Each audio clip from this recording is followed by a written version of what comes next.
감사합니다.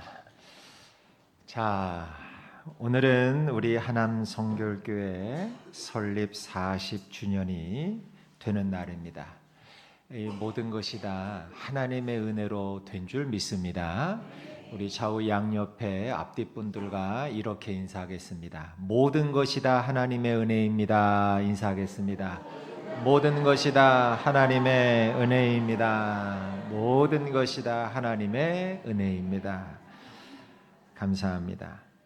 오늘 설립 40주년을 기념하는 예배를 드리면서 먼저 우리는 진정 마음에서부터 우러나오는 감사를 하나님께 드려야 할 줄 믿습니다. 우리 하남 성결교회가 아무런 흠이 없는 완벽한 교회는 물론 아니지만, 그러나 분명한 것은 하나님께 감사하기에 충분한 좋은 교회인 것은 틀림없는 줄 믿습니다. 여러분, 우리 교회는 좋은 교회입니다. 우리에게 이 좋은 하남 성결교회를 허락해 주시고 우리를 교회의 교인으로 삼아 주신 것은 분명한 하나님의 은혜이자 축복인 줄 믿습니다. 여러분, 이 말씀에 동의하시면 큰 목소리로 아멘 하시길 바랍니다. 우리 교회도 물론 사람이 모인 교회이기 때문에 지난 역사 동안 이런저런 상처와 아픔도 있었습니다.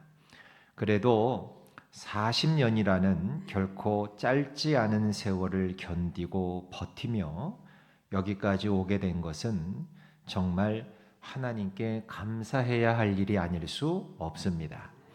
그리고 40년이라고 하는 역사 동안 우리 교회를 변함없이 사랑하며 섬겨주신 성도 여러분 모두에게도 깊은 찬사를 보내드립니다. 우리 교회가 아쉽게도 초창기 저희 교회가 1986년 3월 26일에 이봉구 집사님이라고 하는 분의 가정에서 첫 설립 예배로 이제 시작이 됐거든요. 이제 가정에서부터 교회가 그때 10여 명의 성도들이 모여가지고, 그래서 그때 첫 설립 예배를 그 집사님 댁에서 드릴 때에 그 첫 예배 자리에 누가 계셨는가 하면 우리 이강석 장로님이 계셨고, 또 우리 김순덕 권사님이 계셨고, 그 다음에 돌아가신 고 한호동 장로님께서 바로 그 첫 예배의 자리에 함께 하신 그야말로 오리지널 설립 멤버가 되십니다. 그렇게 해서 이제 86년도부터 우리 교회가 이제 역사가 시작이 됐는데, 아쉬운 건 그 초창기 때에 기록된 우리가 어떤 그런 자료가 거의 대부분이 없습니다. 이제 그걸 미처 이제 정리해서 보관하고 하는 그런 작업을 못 하셨던 것 같아요. 그래서 초창기 때의 사진 자료는 전무한 상태인데, 제가 이 40주년을 앞두고 그래도 혹시나 뭐가 없을까 하고 열심히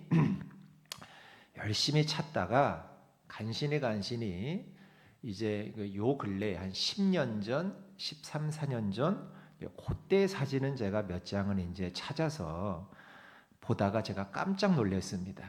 여러분들의 그 과거의 그 모습들을 제가 이렇게 보면서 기함을 할 정도로 제가 놀랐는데, 그래서 몇 장이 있는데 잠깐 볼 텐데, 혹시나 내 사진이 안 나왔다고 여러분 섭섭해하지 마시고, 자료가 별로 없어요. 그러니까 여러분 이 사진을 보시면서 잠깐 여러분들이 어떤 분들이 우리 교회에 이제 계셨었는가, 그때 당시는 어땠는가, 그냥 추억 삼아 한번 잠깐 보도록 하겠습니다. 여러분, 우리 하남 성결교회 역사 가운데 이런저런 힘들고 어려운 일이 있었던 것도 사실이지만, 다시 한번 말씀드리지만 여러분, 우리 교회는 좋은 교회입니다. 하나님께 이와 같은 사실을 감사드리며 우리 예수님 오실 때까지 지켜나가는 교회가 될 수 있기를 위해 기도해 주시기를 바랍니다. 우리에게는 우리 교회를 보다 더 좋은 교회로 성장시켜 나갈 책임이 있어요. 그리하여 우리 교회에서 신앙생활하는 모든 사람들이 복을 받는 그런 아름다운 교회가 되도록 우리는 최선을 다해야 할 줄로 믿습니다. 오늘 본문 말씀은 다윗이 지은 시편으로 표제어가 뭐냐면 성전에 올라가는 노래라고 하는 표제가 붙어 있는 그런 시편이에요. 다윗의 마음에 예루살렘 성전이 얼마나 아름다웠는지 몰라요.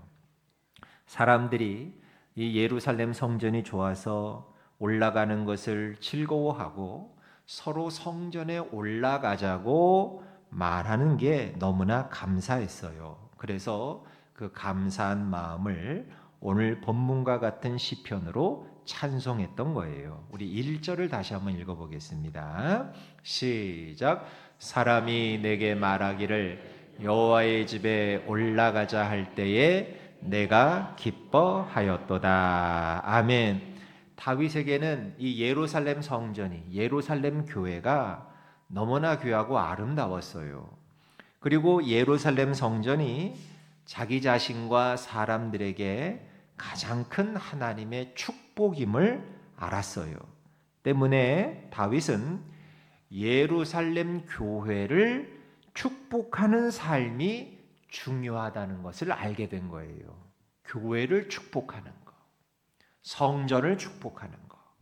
그래서 다윗은 사람들에게 이렇게 권하고 있어요. 6절부터 9절까지 한번 읽어볼까요? 시작.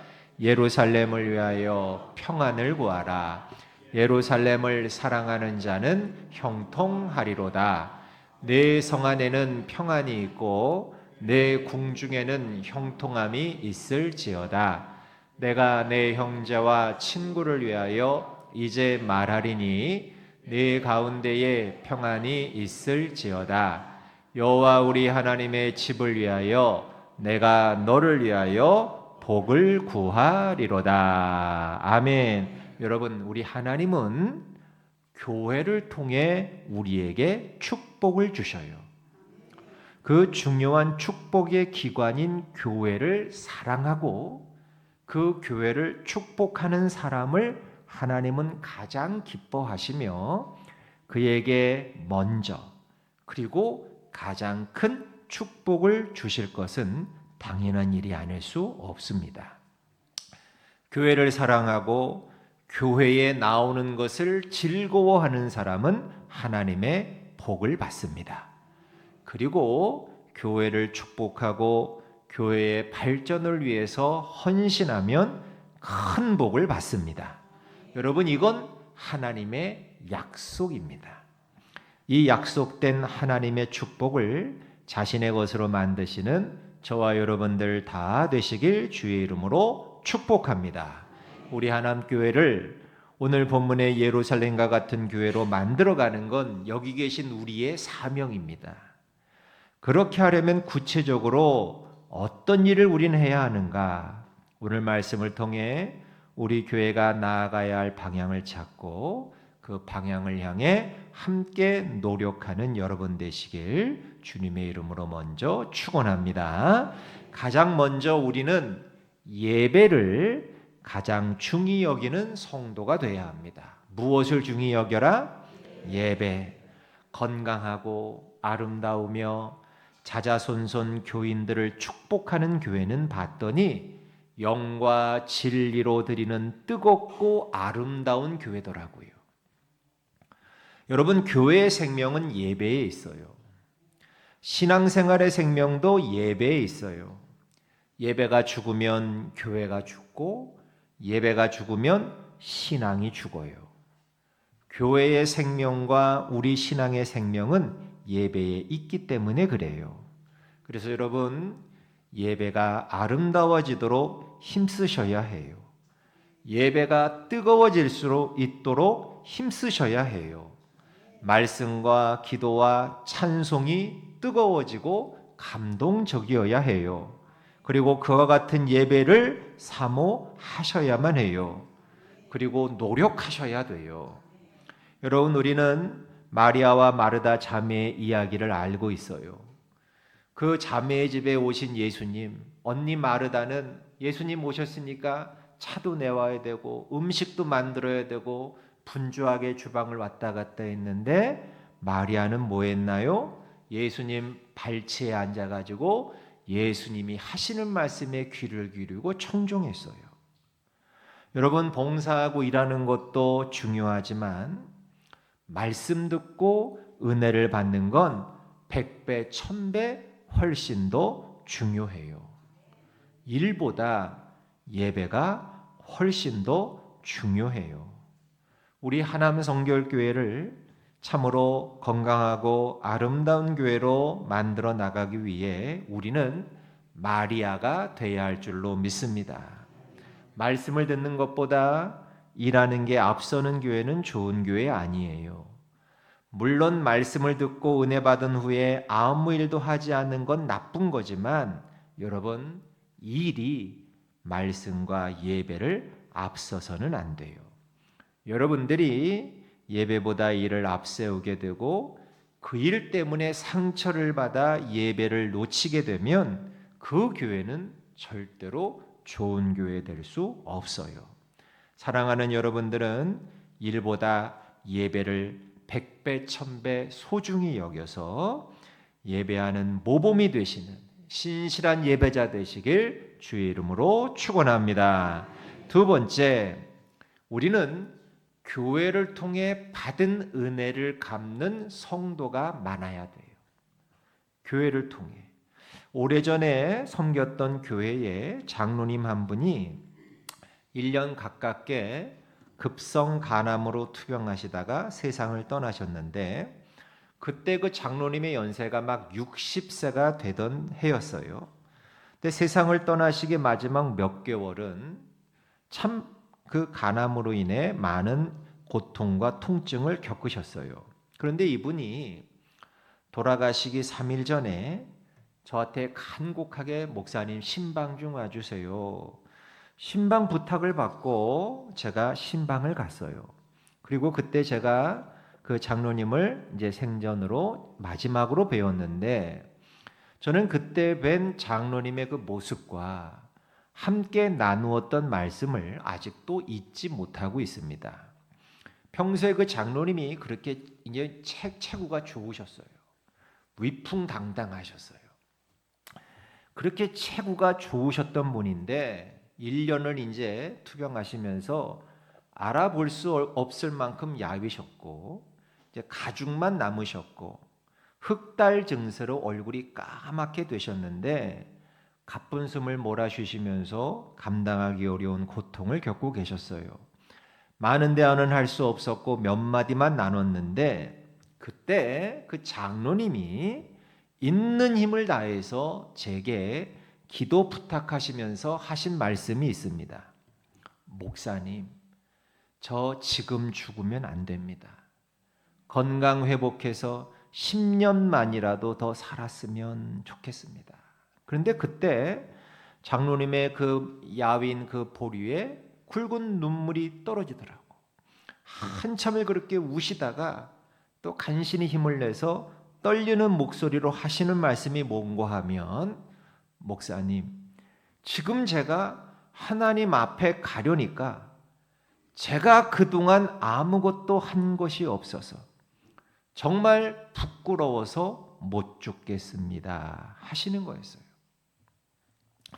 저는 장로님의 그 말씀을 들으면서 한 인간이 그가 어떻게 한평생을 살았던지 결국 그 삶은 하나님 앞에 있는 삶이구나. 이걸 먼저 깨달았어요. 그러니까 모든 인간의 삶은 결국 하나님 앞에 있어요. 결국은 결론적으로는 다 하나님 앞에 인간의 삶은 다 있게 돼 있어요. 그러면서 또 하나 중요한 깨달은 게 뭐냐? 아하, 우리 성도의 인생은 사명을 갚는 것이구나. 이걸 제가 다시 한번 깊이 깨닫는 기회가 되었어요. 우리 다 같이 한번 따라서 해보실까요? 성도의 인생은 사명을 갚는 것. 여러분, 이게 우리 성도의 인생이에요. 사명을 갚는 것. 이 땅에서 나에게 주어진 그 사명을 갚다 하나님 앞에 가는 것. 그리고 그때 장로님이 하신 그 말씀은 저에게 굉장히 중요한 한 가지 문제를 던져 주었어요. 그건 왜 장로님이 죽음을 눈앞에 두고 자신의 인생을 회고하면서 아무것도 한 것이 없는 부끄러운 인생이었다고 생각하셨을까 하는 점이에요. 만일 나에게도 지금 내 인생에 죽음이 닥쳐온다면 이 장로님처럼 그런 마음을 나도 가지게 되는 건 아닐까? 아무것도 한 일이 없어서 정말 부끄러워서 지금 못 죽겠다는 동일한 고백을 할 수밖에 없는 것일까? 그런 두려운 마음이 들었어요. 그런데 똑같이 죽음을 목전에 둔 사도 바울은 이렇게 고백을 했어요. 디모데후서 4장 6절에서 8절을 읽어보겠습니다. 시작. 전제와 같이 내가 벌써 부어지고 나의 떠날 시각이 가까웠도다. 나는 선한 싸움을 싸우고 나의 달려갈 길을 마치고 믿음을 지켰으니 이제 후로는 나를 위하여 의의 면류관이 예비되었으므로 주 곧 의로우신 재판장이 그날에 내게 주실 것이라. 아멘. 얼마나 멋져요. 얼마나 멋지고 훌륭해요. 나도 사도 바울처럼 이런 고백을 하면서 내 인생의 마지막을 아름답게 마칠 수는 없는가 하는 의문이 들었어요. 여러분은 여러분의 인생에 대해서 어떻게 평가하고 계시는지요? 여러분의 미래에 여러분에게 닥쳐올 죽음 앞에서 여러분은 어떤 고백을 하실 수 있을 것 같아요?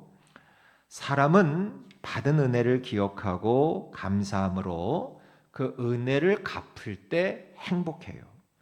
무엇을 소유할 때 그리고 세상적으로 성공했을 때 행복한 게 아니라 진정으로 감사할 때 행복해져요. 여러분 명심하세요. 감사하면 행복해져요. 자기도 행복해지고 그 감사를 받는 대상도 행복해져요. 그래서 온 세상이 행복해지는 거예요. 우리가 행복해하지 못하고 사는 중요한 이유 중에 하나는 이 감사를 잊고 살기 때문에 그래요. 제가 한번 소개해드린 것 같은데 제가 오래전에 운전을 하다가 라디오를 방송을 듣다가 아주 감동적인 방송을 들었어요. 그 라디오에서 나오는 사연이 이런 사연이었어요. 이제 결혼한 지 6개월밖에 안 되는 신혼주부가 새내기 신혼주부가 그동안 자기를 키워준 새 엄마에게 보내는 편지였어요. 그런데 이 주부하고 새엄마하고 나이 차이가 몇 살 나이 차이가 나냐면 14살밖에 차이가 안 나. 새엄마하고 딸하고 14살. 새엄마가 19살에 시집을 온 거야. 자기 아빠한테. 새엄마가 19살에 시집을 와가지고 얼마나 어려움이 많았겠어요. 수많은 어려움이 있었음에도 불구하고 가정을 지키고 자기를 잘 길러주고 보살펴준 것에 대해서 감사하는 편지를 쓴 거예요. 그 편지 중엔 늘 마음에는 있었지만 한 번도 표현해보지 못한 말이라면서 무슨 말을 했냐면 엄마 고마워요. 그 말을 썼더라고. 엄마 고마워요. 그리고 그 말을 이제야 하게 돼서 죄송하다는 말도 덧붙여져 있었어요. 엄마 고마워요. 저는 그 방송을 들으면서 얼마나 감동했는지 몰라요. 순간이지만 온 세상이 다 행복으로 가득 차 있는 것처럼 느껴졌어요. 그 편지를 쓰고 읽는 27살 난 딸, 그리고 14살밖에 차이 나지 않는 의붓딸에게서 엄마 고마워요 라는 말을 듣고 어쩔 줄 몰라 하는 41살 된 새엄마. 그리고 그 방송을 진행하고 있는 사람들과 그 방송을 듣고 있는 수많은 사람들 마음속에 따뜻하고 밝고 그리고 온 세상을 환하게 비추는 그런 아름다운 마음들을 느낄 수 있었어요. 사랑하는 성도 여러분, 감사는 세상을 아름답게 하고 사람을 행복하게 해요. 왜 우리는 감사를 잊고 살아가는 걸까요? 그건 우리의 삶이 성숙하지 못하고 미숙하기 때문에 그래요. 성숙한 사람은 은혜를 감사한 것으로 생각하지만 미숙한 사람은 은혜를 당연한 것으로 생각해요. 성숙한 사람은 작은 은혜도 큰 것으로 감사하고 갚으려고 하지만 미숙한 사람은 큰 은혜도 당연한 것으로 여기면서 입 싹 씻고 자기만을 위해 세상을 살아가요. 하나님의 복 받기를 원하십니까? 그렇다면 하나님께 감사할 줄 아는 사람 되게 해달라고 기도하세요. 받은 은혜를 갚을 줄 아는 사람 되게 해달라고 기도하세요. 그 은혜에 늘 감격하며 늘 감사하며 사는 사람 되게 해달라고 기도하세요. 무엇보다도 우리에게 이토록 좋은 교회를 주신 하나님께 감사하며 사시는 성도 되시길 주의 이름으로 축원합니다. 성숙한 사람 중에 성숙한 사람, 행복한 사람 중에 행복한 사람은 섬기는 교회가 있음에 감사하며 사는 사람이에요. 여러분, 이건 얼마나 훌륭한 일인지 몰라요. 미숙한 사람은 교회의 은혜를 몰라요. 아무리 은혜를 베풀어도 모르고 자기만 위해 살아요. 그러나 성숙한 사람은 교회의 은혜를 알아요. 그리고 그것을 갚을 줄도 알아요. 최선을 다해 헌신하는 거지요. 감사는 세상을 아름답게 하고 우리를 행복하게 합니다. 그리고 하나님이 기뻐하시며 복을 주십니다. 그래서 우리는 언젠가 다 이 땅의 삶을 마치는 날 하나님 앞에 설 겁니다. 그때 사도 바울처럼 선한 싸움 싸우고 달려갈 길 마치고 내 믿음을 지켰으니 나를 위한 의의 면류관이 예비되었노라고 자신 있게 고백하고 그날을 떳떳하게 맞이할 수 있는 우리가 되었으면 참 좋겠습니다. 예루살렘을 사랑하는 자는 형통하리로다. 예루살렘 교회를 사랑하는 자는 형통하리로다. 하남 성결교회를 사랑하는 자는 형통하리로다. 저는 이 말씀을 믿습니다. 저도 부족하지만 이 말씀의 증인입니다. 저는 교회를 사랑하다가 말로 다 할 수 없는 복을 받은 사람입니다. 여러분, 교회를 사랑하세요. 우리 하남 성결교회를 예루살렘 성전과 같이 건강하고 아름다운 교회로 만들기 위해 노력하고 헌신하는 모든 사람들과 그 자녀들이 다 복을 받게 될 줄 믿습니다. 그리고 여러분, 받은 바 은혜를 나의 건강과 시간과 물질로 갚아서 우리 후배들과 우리 후손들과 자녀들에게 더 아름답고 더 훌륭하고 더 복된 성전을 물려주는 저와 여러분들 다 되시길 설립 40주년을 맞이하는 우리 하남 성결교회 모든 성도들 머리 위에 주의 이름으로 간절히 축원합니다.